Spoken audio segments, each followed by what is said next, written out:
Hey guys, how you guys doing? Welcome to my video. This video is going to be about, as you guys read the title, it's going to be about the Poly 6 and the corroded battery issue that is common to a lot of these, to a lot of the KORG Poly 6. So there's two motherboards on the KORG Poly 6, and this is the board with the battery, with the little mini battery that's soldered onto the circuit. And I took this battery off just to note that this board was taken off a KORG Poly 6 that was actually working 100% without any kind of issues at all. And I just decided to take the whole entire synthesizer apart. I actually did a bunch of videos on it, but I never was able to put it up, and those files are lost. But back to this video. I'm going to do this video because it's a pretty common problem as far as acid leak and stuff like that. As you guys can see, this is an acid leak that has occurred on this battery, and pretty much the main issue, the main problem with this is there's two lines from the battery. Well, there's actually 4 lines. Yeah. But as you guys can see, it was connected here. It was connected here and here. So what happens is when the battery leaks, when the acid leaks, what happens is it kind of leaks onto the circuit board itself. And I'm pretty sure the circuit board is still working, but as you can see, the battery leakage has corroded a circuit on here.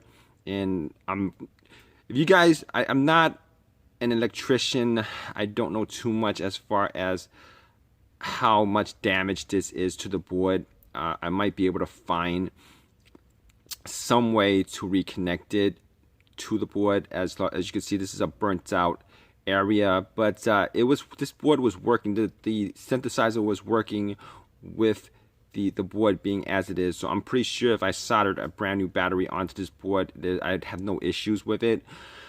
But obviously, from looking at this board, you guys can see that, you know, just to be sure, I should probably I don't know what this is called. I'm sure there is a, you know, just to make sure that there is no issues when I put the new battery in, that, you know, that there might be some kind of connecting, I don't know what it's called, a connecting line from this portion to the soldered area, you know. But it's fixable. Now, if I had let this battery, kept this battery in there, it would have corroded not just this portion of the board, but also it would have corroded this portion of it, gone into this this area right here, this chip right here, and possibly this area right here, and this area, and this whole entire area right here would have been corroded, probably to the point of non-repair. Well, you know, I'm pretty sure somebody could repair it, but you know, for a common person who don't know too much about circuitry and stuff like that, it'd probably be like a pretty big fix to do on their own.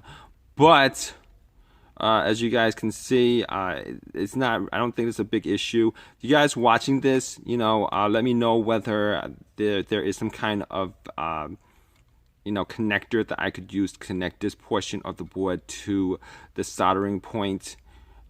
You know, I'm pretty sure you know, the way it is right now, it's probably still usable without any kind of issues whatsoever, because when I took it out, you know, the battery was really, this is what the battery looked like when it, you know, when it was in the in the assembly itself, when this whole entire thing was in the KORG synthesizer, and it was still 100% working. So this is what it looked like when it was 100% working, and I decided to take it out because obviously I got to change it. If I don't change it, what's going to happen is, you know, like I explained earlier, this whole entire portion would be corroded, and I'm hoping at this point I don't have to do much. If you guys have any prior experiences with this, let me know whether this is still okay. You know, I don't, you know, if this is still okay. You can see that there is an acid burn, you know, on this portion of it, and I'm pretty sure it's just at this point it's just an aesthetic thing that's on the outside of the board itself. I don't think it actually has corroded to the point where there's a disconnect in the circuit from the soldering point to this green line right here.